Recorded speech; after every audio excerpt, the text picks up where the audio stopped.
Well, good afternoon, my dear students. Welcome back to Sri Guru Independent PU online classes. In the last in the last class, we could able to discuss the outline summary of The Watchman of the Lake by R.K. Narayan, that is Rasikuram Krishna Swami Iyer, Narayana Swami. Well, fine. And in the today's class, in this session, we are going to continue. Yes, the Watchman of the Lake with its scene 1 as per the Watchman of Lake's strategy. Since it is a dramatized version, it is put into dramatized version. It is written into dramatized version.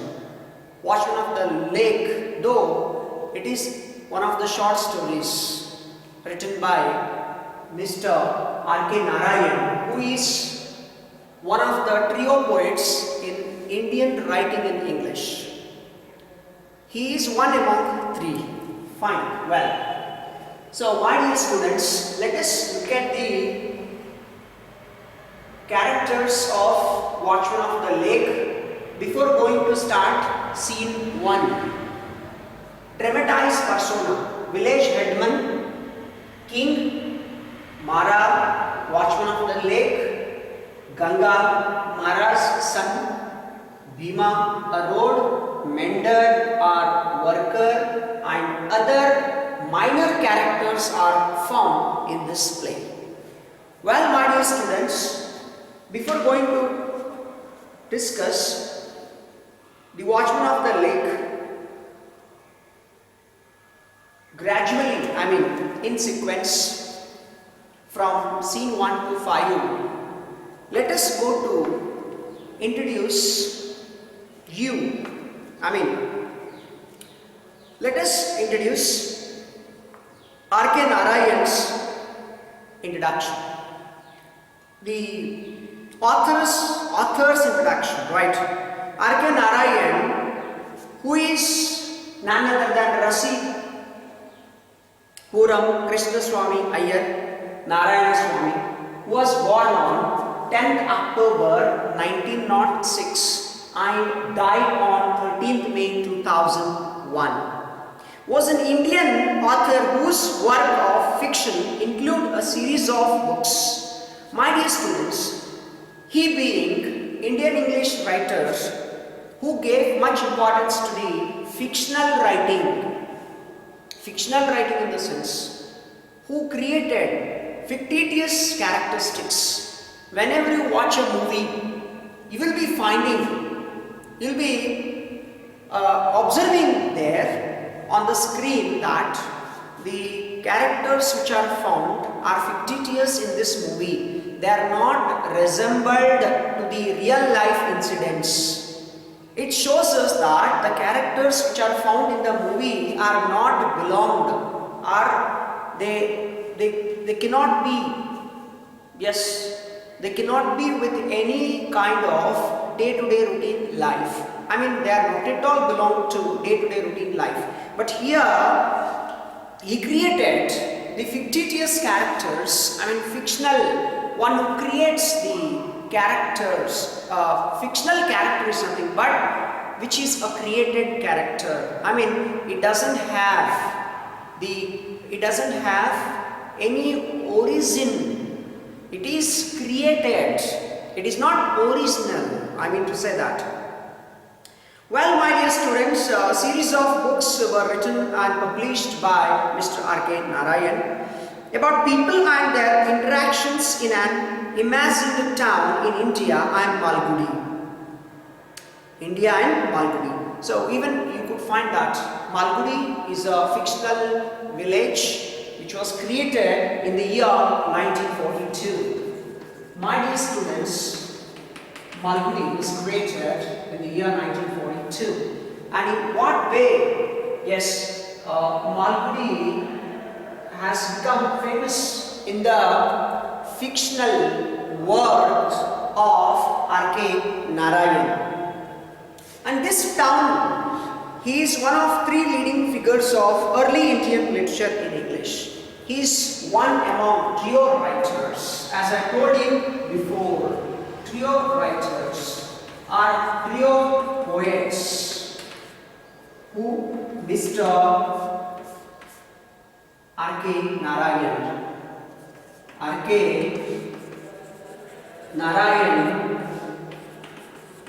Raja Rao, Mulkaraj, Anand. All the three people are famous for their work. The guide, Raja Rao, Kantapura,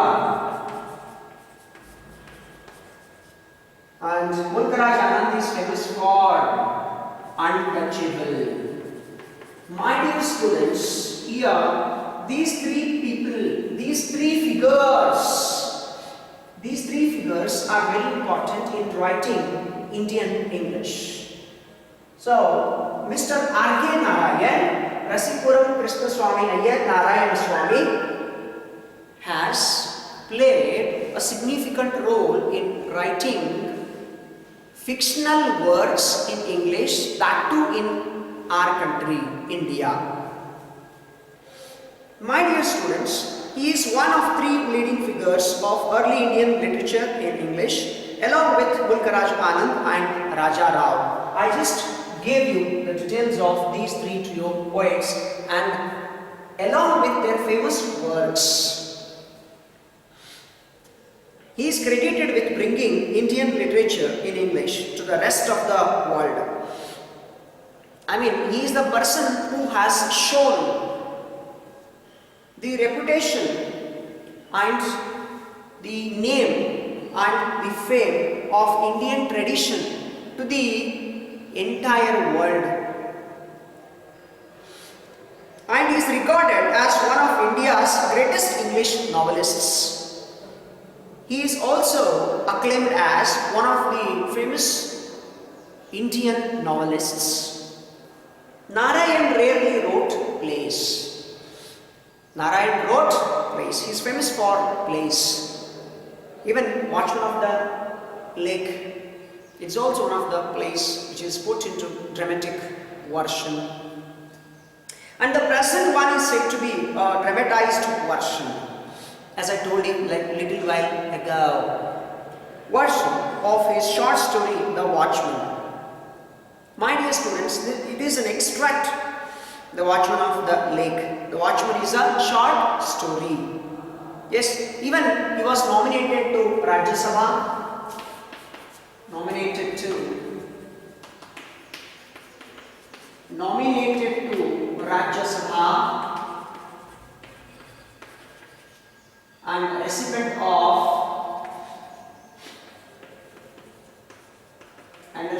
of Sahitya Academy Award. Sahitya Academy Award. My dear students, you should know that. Yes. And even Padma Bhushana and Padma Vibhushana. These prestigious awards were also to his credit. Padma Bhushana and Padma Vibhushana are also the extra figure to his throne. I mean to say that R.K. Narayan happens to be why a famous writer? Because he has not only written the works, fictional works in India, but at the same time, he has shown the culture and tradition of Indian towns to the entire world, that too in English, in English language. That is the reason he had become famous in the past, and now also he has been acclaimed as one of the well-known novelists or playwrights in the history of Indian writing in English.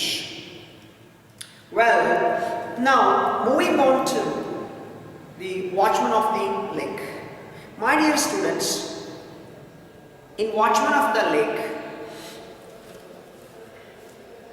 pre-reading activity, R.K. Narayan, pre-reading activity. Why do you think lakes are drying up? Why do you say that? Lakes are drying up. It's because of natural calamities or man-made mistakes or some other things. What could be done to save them? How can you protect this world from disastrousness, from catastrophes? Dramatis persona. Yes, we have the characters here in the short story called Watchman of the Lake, village headman, king, Mara, Ganga, Bhima and others. Well, these are all the characters found in this play. On the eastern base of Baba Budan Hills in Karnataka state, there is an obscure, it is visible. You can find that on the crest of the Baba Budan Hill. Little place now called Sakrepatna. That place is also called as Sakrepatna, which at one time, 1,000 or more years ago, yes, many years ago, 1,000 years ago, it was also called as Sakrepatna. Now it is called as Baba Budan Hills. And of course, and at the same time, it was the capital of a king called Rukmangada. It was the capital of it was the capital of Rukmangada. In the center of this town, there is a shrine which is dedicated not to a distant gods or heroes but to a rustic.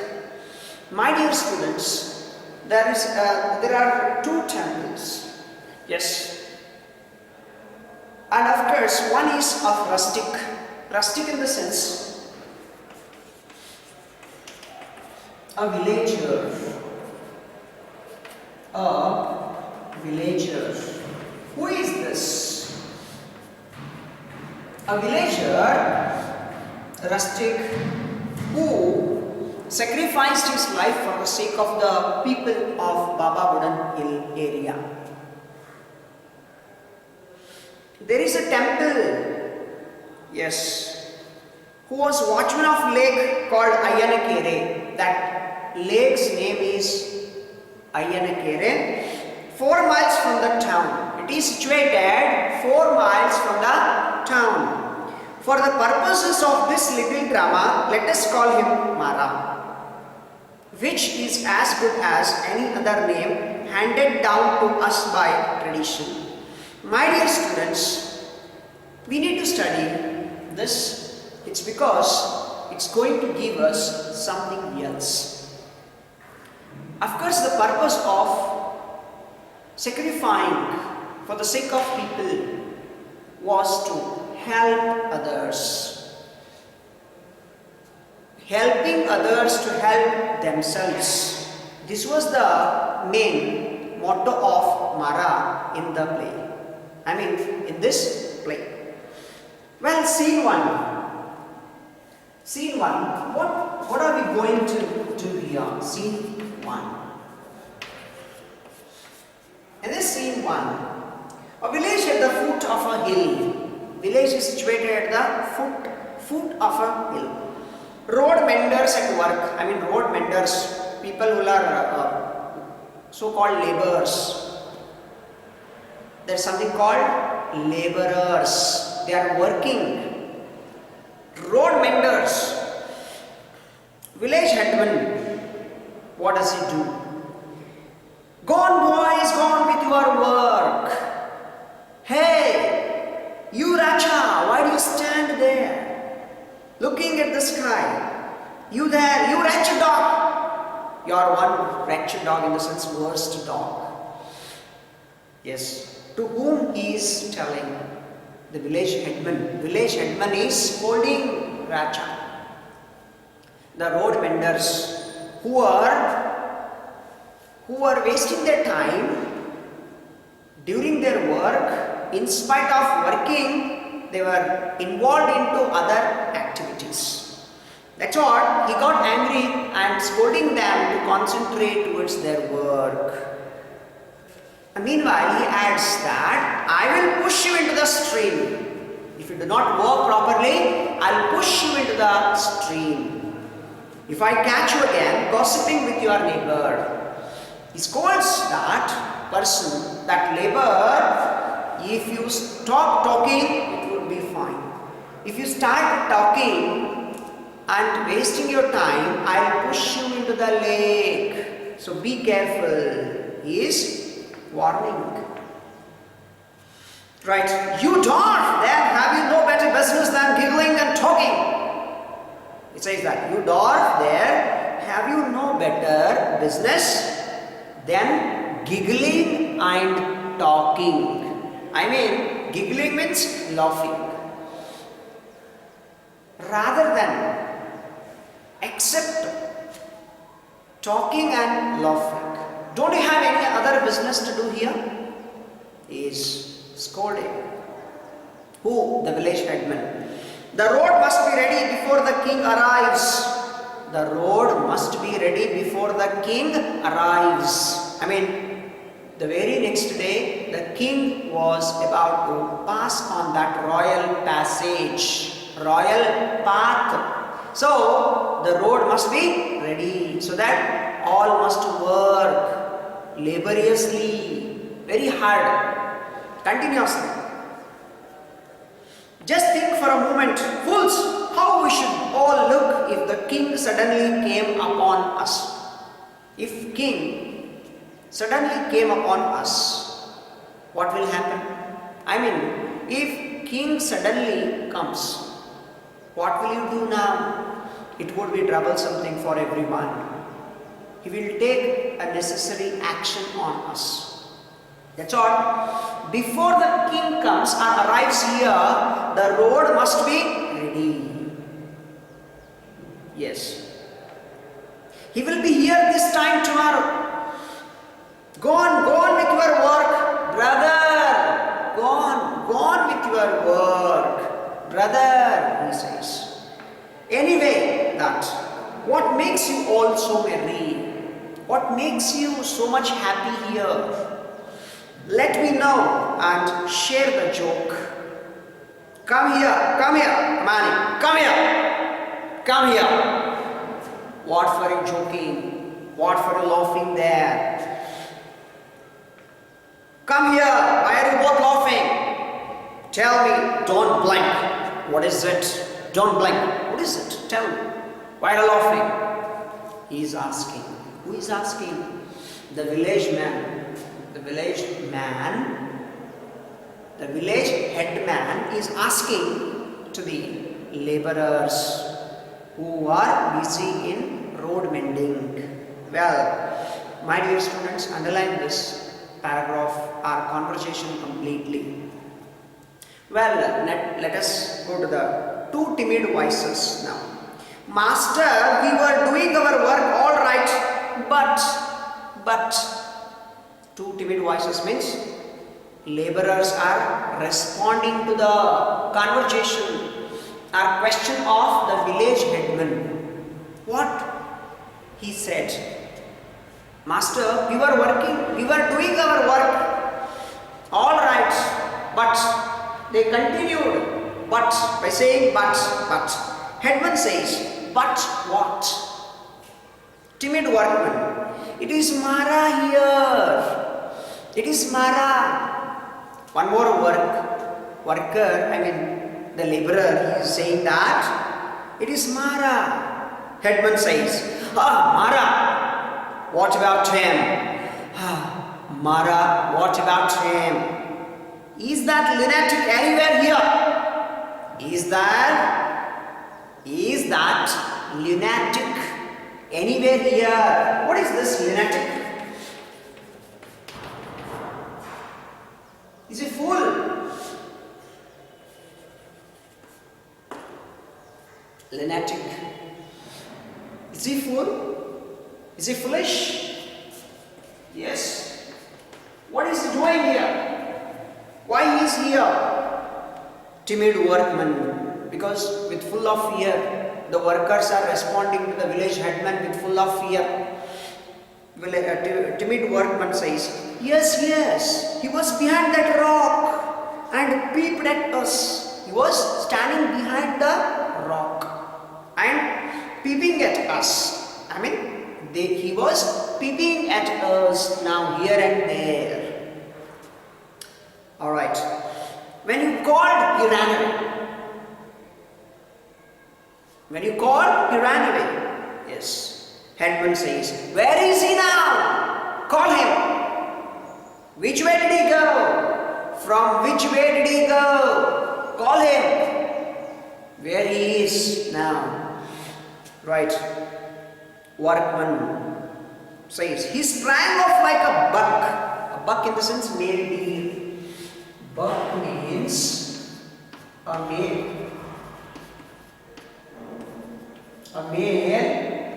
deer. My dear students, buck means here male deer. Mara ran off. Mara ran away like a male deer. Got it?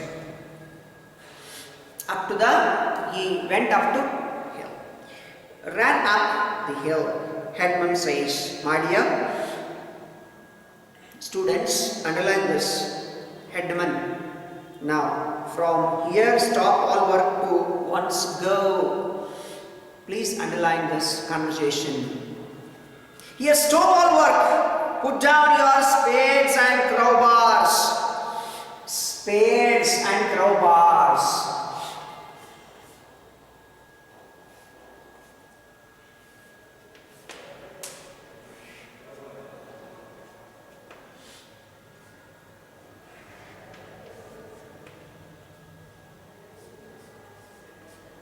Spades. My dear students, spade, which is used in order to drive the water into a particular direction. We use it in agriculture. Spade.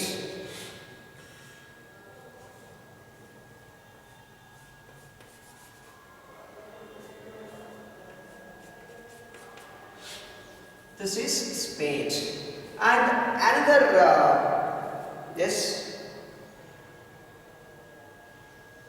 instrument, what it is being used here? Crowbars. Crowbars. Crowbars.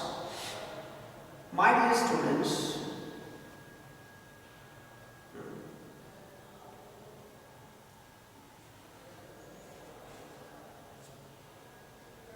this crowbar, heavy iron lever with one end forced into a wedge.